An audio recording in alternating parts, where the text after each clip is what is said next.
Hey everyone, Jameson here. Welcome back to the Nordic Sound channel.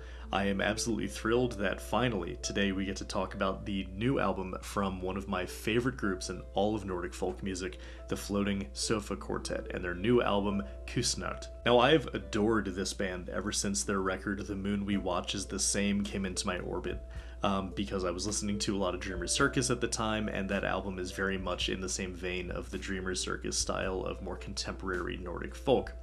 And then in 2018, their album Neighbourhood came out, and what was just really striking to me is how organic this band sounded together. But how organic everything was sounding together with a pretty unconventional, at least to my ears, ensemble makeup, right? So typically in this kind of Nordic folk group, you will have, a guitar or a cittern playing, probably a mandolin too, and then the fiddle, your lead instrument, and then if we're lucky, a double bass or a cello playing the bass line. So we've got our typical, we have Malte Zeberg on the double bass and then Clara Tesch on the fiddle, but things get mixed up with Lea Lautemaya on the melodeon and reed organ, she plays both, and then Mads Schøller Henningsen on the flute and Nordic bagpipes. So between those two multi-instrumentalists, we have four pretty unusual instruments in the context of Nordic folk music.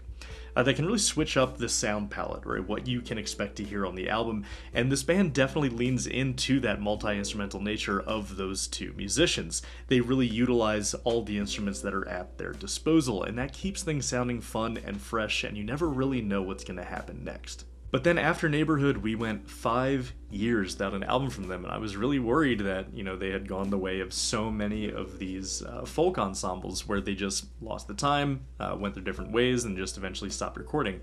Münsterland comes to mind with that. But then Sofa Songs comes out in 2023, and I adore this album. I really loved how they invited some of the big names in Nordic folk to come and, feature on a song with them, and that was sort of the makeup of this album. But I was really missing, an original Floating Sofa Quartet album, right? So in that way, Sofa Songs was great, but I was still wanting more, right? But then all of my fears were swept away because only a year later are we given our first teaser of Kystnaert, Devil Among the Sailors, which was a beautiful single, beautiful featured track to let us know that the Floating Sofa Quartet is back and they've got a wonderful new album for us. And not only are they back, but this album comes with a twist where they invited Norwegian hardanger fiddler Guro Kvifte Nesheim to perform alongside them, because she stepped in for Clara at some concert a year ago or so, if I understand correctly, and they loved playing together so much that they invited her back for this album, Kystnaert, which was commissioned by the Farsund Folk Festival. Let's read about it off their website. Now, the Floating Sofa Quartet joins forces with the renowned Norwegian fiddler Guro Kvifte Nesheim to take a plunge into the kindred musical traditions of the coastal regions of Norway, Sweden, Denmark, and Finland. Commissioned by the Farsund Folk Festival, the project Kystnaert, meaning near the coast, is centered around the regional folk music of Agder in southern Norway, a tradition that has a clear kinship to the music of its neighboring countries. With Agder as a starting point, Kystnaert explores the similarities between an assortment of musical bits and pieces from the Nordic coastal regions, fusing them all into a vivid contemporary concert experience. So now, not only does this album have going for it the bonus of including Norwegian folk tradition as well, but also that emphasis on coastal maritime culture.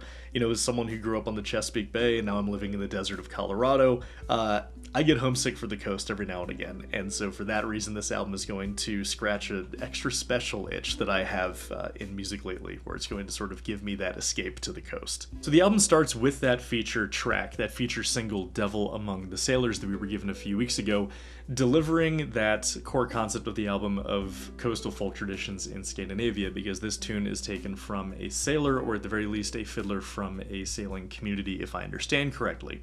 This tune is just fun. It has this triumphant tone to it, sort of like heralding the return of the Floating Sofa Quartet. It's so much fun, has great energy that really carries you through the rest of the album, and with that fun energy established with the flute sort of holding the main melody, we then go into the second track, Svinga Kjersti.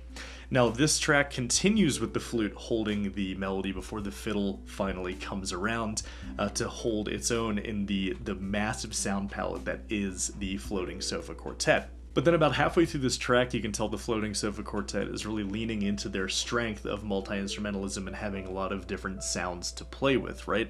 Because about halfway through Svinga Kjersti, the track just goes on this wild adventure. It takes a turn that all the instruments come together in this massive way that makes you feel like you're going on an adventure. It really just goes out to the stars, right? But then once that grand orchestrated adventure of Svinga Kjersti eventually comes to an end, we are all brought back down to earth into a more intimate, cozy, more familiar folk tune setting with Itimeri Saltisit.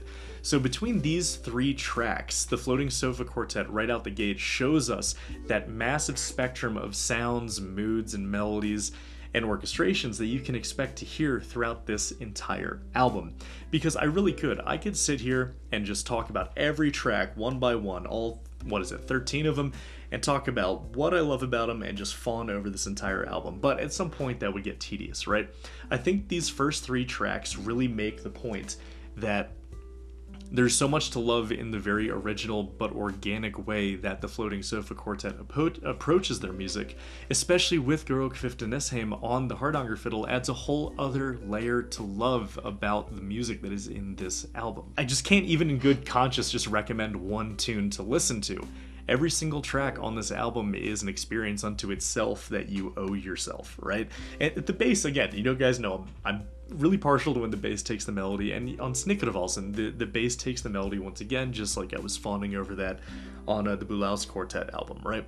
So what I really just want to get at, because I do have a habit of these reviews dragging on a little bit too long and overstating the point, but if you were looking for a more contemporary sounding Nordic folk band in the vein of Dreamer's Circus, I really cannot recommend Kystnaert or the Floating Sofa Quartet's entire discography enough. There's a reason that this group is one of my favorite in all of the Nordic folk scene today, right? So if that's not enough of an endorsement, just go ahead, listen to Kystnaert, put it on front to back, and when you find yourself smiling ear to ear from every track on this album, you will understand why I adore this band so much and why I recommend them to anyone who's trying to get into Scandinavian folk music. So really, what else is there to say? Kystnaert is a fantastic album. It's a great adventure to go on, really gives you a nice taster of the various coastal folk music traditions around Scandinavia.